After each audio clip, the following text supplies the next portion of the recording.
लेकिन फिर भी हम लोग उसके फैन है। जीतेगा एक दिन, जरूर जीतेगा। पीछे देखो टेंगे टेंगे। हाँ जी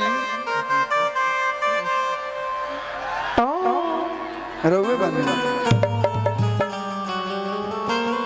भगवान रोहू के गोढ़ले बने। कैसे हैं आप? क्या नाम है आपका? का दिनेश। वाह भाई वाह।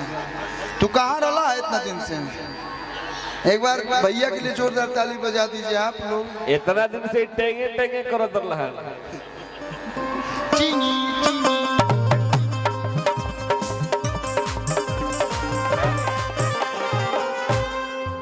कुछ वो आज के समय में सोशल मीडिया पर कुछ वायरल हो जाता है।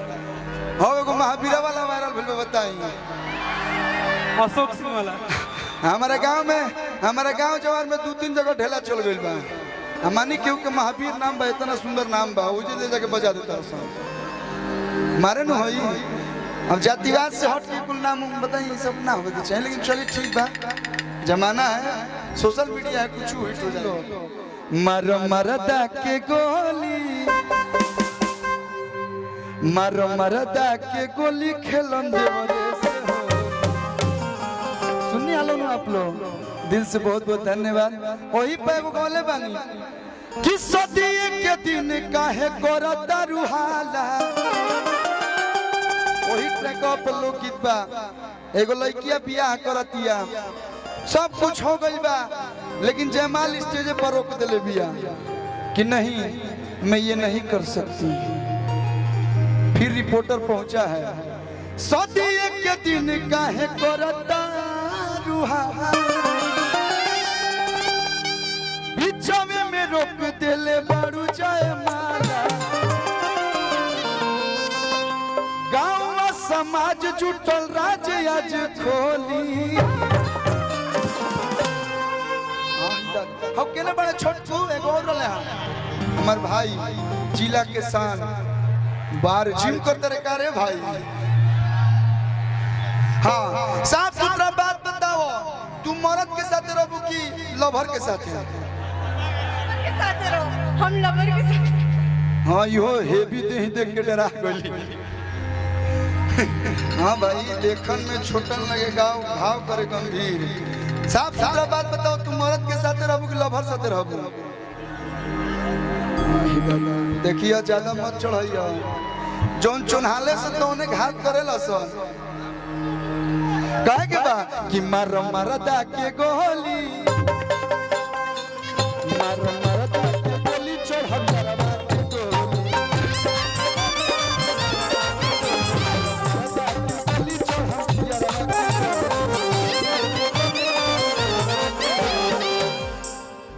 तो हम लोग कहाँ रहा लोग इतना दिन से? मरद देवर तो हमारा मिल गई स्टेज पर नया फिल्म बनता है।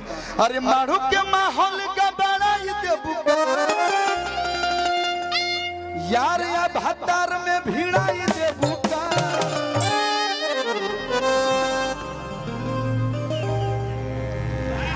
कुछ पैंटों में धैले बड़ा काहे हंसे धैले बड़ा पूजावा बा वजे रही। कहे के बाद हर की मारो के माहौल का बड़ा ही देबुका यार, या भतार में लड़ाई देबुका।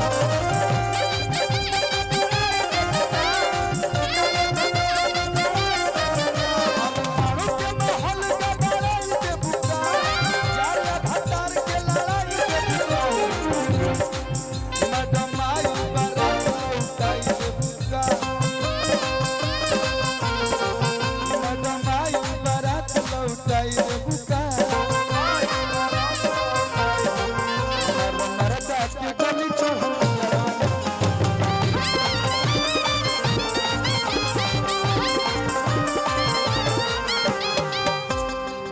वो सही ताकते रह जब लेके निकल ली।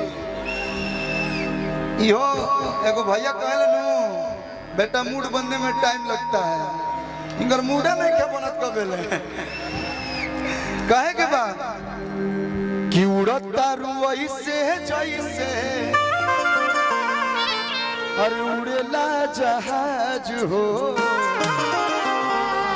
अरे चाहे पार के लड़ाई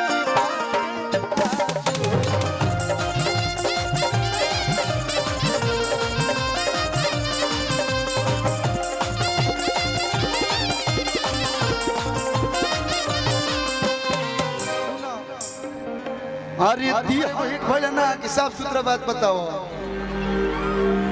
तू बक्सर वालन के साथे रहबू के रोहतास वालन के साथे रहबू? देखो चुने से पहले एगो गाना सुन ले हो कबू, हट जिला रोहतास हो। साफ सुथरा बात बता दो। हाई कोचस वाला नोचे लसा, हम शरीफ लड़का है बक्सर वाला, लेकिन कहे के बा कि गुंडा पे कौन ते भौंकता रे, हर तो गरम मिजाज में ते लौकता रे। रोहतास जिला बक्सर सब साहबाद है भैया, हमने क्या के फौकी हो कहीं भी जो नमवा धो दिया कि रोहतास से आइल बनी, कोनो भी गुंडा हो साइड हो जाए। भाई लोग के तरफ से हम गावतनी कि गुंडा पे कौन ते भौंकता रे, हर तो गरम मिजाज में ते लौकता रे। बोल ना बोल हमारा में, हम कैसे खराब लगत नहीं भैया, भले दाढ़ी मोछ छिलवले बन, लेकिन मर्दानगी अंदर मारो एक हाथ दिमाग होश में आ जाए। कि बोल ना बोल हमारा में कौन चूक लागेला। हीरोनिया कह दिया कि साउथ के हीरो वाला लुक रखेला, साउथ के हीरो वाला लुक रखेला, हम बाड़ में बंदूक रखेला।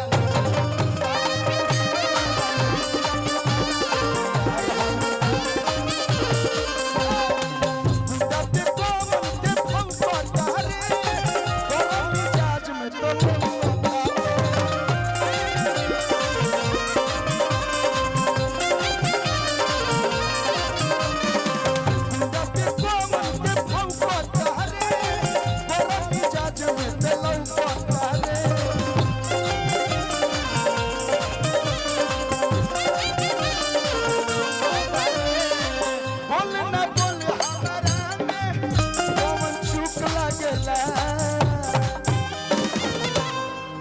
गोली में खर्चा हो 250-300, हमने के हया हथियार काफी बा। इसको मान लेते फिल्मिया सीन, इसको बंदूक मान लेते हैं। कहे के बा साउथ के हीरो वाला लुक रखेला, यार हम बाण में बंदूक।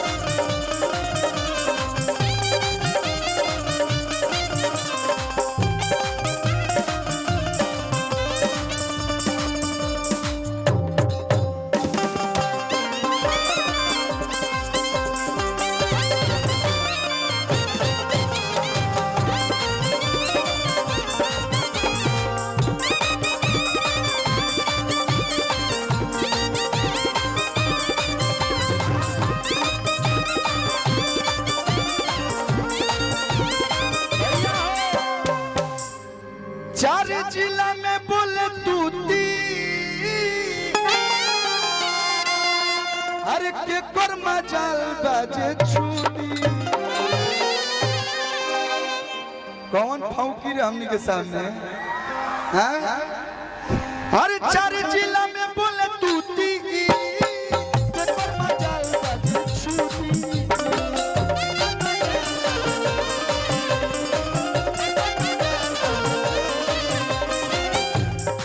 गलती में गलती तू करता रहा, गरम मिजाज में तू बढ़ता।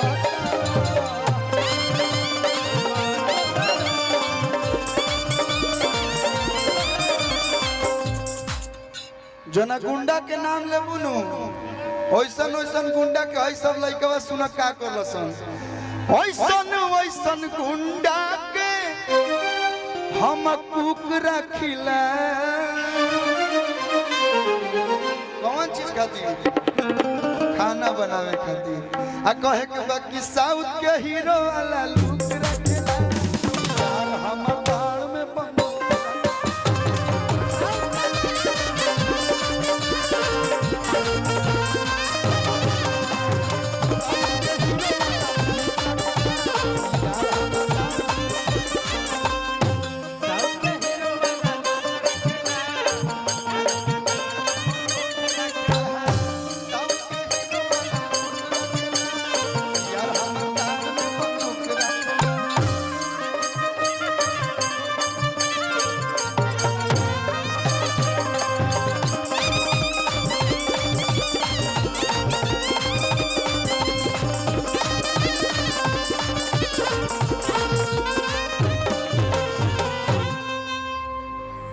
जी भैया।